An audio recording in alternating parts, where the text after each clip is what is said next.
लोकतंत्र की स्थिति में हम जी रहे हैं और भारत सबसे बड़ा लोकतांत्रिक देश है। अफसोस की बात यह है कि जब सत्ताधारी पार्टी ये कहती है कि जानबूझ के विपक्ष इस लोकतंत्र को कमजोर करने की बात करता है, जानबूझ के विपक्ष इस लोकतंत्र को कमजोर करने का काम करता है, तो हम सबको अफसोस होता है। ऐसे भी स्थिति में प्रधानमंत्री नरेंद्र मोदी संसद में खड़े होकर कहते हैं कि अकेला कितनों से लड़ रहा है।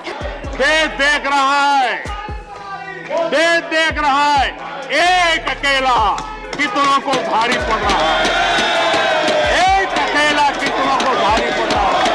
अरे नारे बोलने के लिए भी, नारे बोलने के लिए भी उनको बदल करना पड़ता है।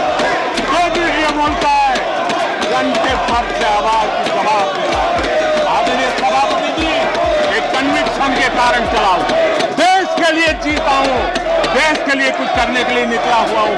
और इसलिए ये राजनीतिक खेल खेलने वाले लोग उनके अंदर वो हौसला नहीं है, वो ढूंढ रहे हैं, बचने का रास्ता खोज रहे हैं और अकेला लड़ रहा है। लोग तालियां बजाते हैं, उनके प्रधानमंत्री नरेंद्र मोदी पर तमाम कायदे कानून बताते हैं कि किस तरीके से हमारे यशस्वी नरेंद्र मोदी जी अकेले विपक्षी पार्टियों से लड़ते हैं। लेकिन आज एक छोटी समीक्षा देख लेते हैं कि आखिर कैसे प्रधानमंत्री अकेले विपक्षी पार्टियों से लड़ रहे हैं, आखिर कैसे वो लोकसभा अकेले लड़ना चाहते हैं। भारत के पिछले 2 महीने की राजनीतिक स्थिति पर ही नजर डालकर आप इसका आकलन लगा सकते हैं कि कैसे प्रधानमंत्री नरेंद्र मोदी अकेले इतने लोगों से लड़ते हैं, अकेले इतने लोगों से लड़ते हैं। चलिए शुरू करते हैं। 17 फरवरी 2023, गौर फरमाइएगा, 17 फरवरी 2023 को शिवसेना का चुनाव चिन्ह से लेकर पार्टी का कार्यालय पर भी कब्जा कर लिया जाता है और एकनाथ शिंदे को दे दिया जाता है। शिव ठाकरे के हाथ में कुछ भी नहीं रह जाता है। 22 फरवरी 2023 को छत्तीसगढ़ के कांग्रेस की बड़ी बैठक होने जा रही थी। कांग्रेस सरकार पर ईडी के छापे लगातार मारे जाते हैं। ये उसी समय की बात है जब पवन खेड़ा को डिप्लेन कर दिया जाता है और उनके खिलाफ भी केस वेस हो रहा होता है। 9 मार्च 2023 का दिन, दिल्ली सरकार को डराने के लिए दिल्ली के उप मुख्यमंत्री मनीष सिसोदिया को गिरफ्तार कर लिया जाता है। शराब घोटाले का आरोप लगाया जाता है। पहले रिमांड पे बुलाया जाता है, पूछताछ के लिए बुलाया जाता है और उसके बाद से जांच पड़ताल पूरी ना होने पर 7 दिन के रिमांड पे रख लिया जाता है और उसके बाद से जो कुछ होता है आपको पता ही चलता है।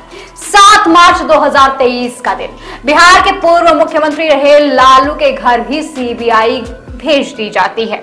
इसके बाद 10 मार्च 2023 का दिन, बिहार के उप मुख्यमंत्री तेजस्वी यादव के घर पर भी छापा मारा जाता है। इसके बाद 23 मार्च 2023 के दिन, विपक्ष के सबसे बड़े नेता राहुल गांधी को मानहानि केस में सबसे ज्यादा सुनाई जाने वाली सजा यानी 2 साल की सजा सुनाई जाती है। इससे पहले कि यह मामला हाई कोर्ट जा पाता, सिर्फ एक दिन के अंदर ही 24 मार्च को राहुल गांधी की सदस्यता छीन ली जाती है। अब राहुल गांधी संसद में नहीं जा सकते हैं और ना ही सवाल कर सकते हैं। इसके बाद भी अगर ये कोई कह रहा है कि एक अकेला सब पर भारी पड़ रहा है, तो थोड़ा सा उसे समझने की जरूरत है कि अकेला कौन है।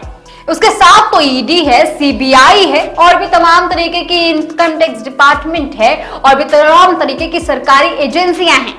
विपक्ष को कमजोर करने का काम लगातार किया जा रहा है और सिर्फ एक जगह नहीं, लगभग हर राज्य में हम ये देख सकते हैं कि किस तरीके से विपक्ष को दबाने की कोशिश की जा रही है।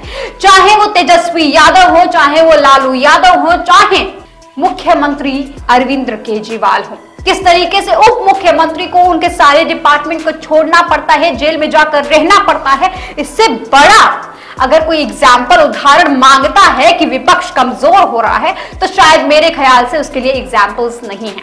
अकेले लड़ने की बात जो करता है, शायद उसे आंखों में आंखें डालकर नैतिकता के साथ लड़ना चाहिए था। लेकिन अफसोस की बात यह है कि जिस केंद्र सरकार में लगभग आधे से ज्यादा मंत्रियों पर केस चल रहे हो, जिस केंद्र सरकार के गृह मंत्री पर केस चल रहा हो, उस सरकार को यह कहना पड़ता है कि वो अकेले लड़ रहा है। तमाम ऐसे नेता हैं, तमाम ऐसे मंत्री हैं जो सत्ता में बैठे हुए हैं और उन पर केस चल रहे हैं, आपराधिक मामले चल रहे हैं और उन पर कोई भी कार्यवाही नहीं की जाती है। यहां तक कि अगर आप हरियाणा का ही एक उदाहरण ले लीजिए, उदाहरण कुलदीप बिश्नोई का ले लीजिए, उनके घर भी छापे मारे जाते हैं, उनके घर भी पूछताछ जाती है, उनके घर भी इनकम टैक्स की सर्च होती है और जब वो बीजेपी में शामिल हो जाते हैं तो अपने आप वॉशिंग मशीन से धुलकर निखर कर सामने आते हैं, बीजेपी की सदस्यता के साथ चुनाव लड़ते हैं, अपने बेटे को लड़ाते हैं और जीतते भी हैं। और कितने उदाहरण चाहिए? जिसको उदाहरण चाहिए कमेंट सेक्शन में जरूर लिखिएगा। चलती हूं, नमस्कार।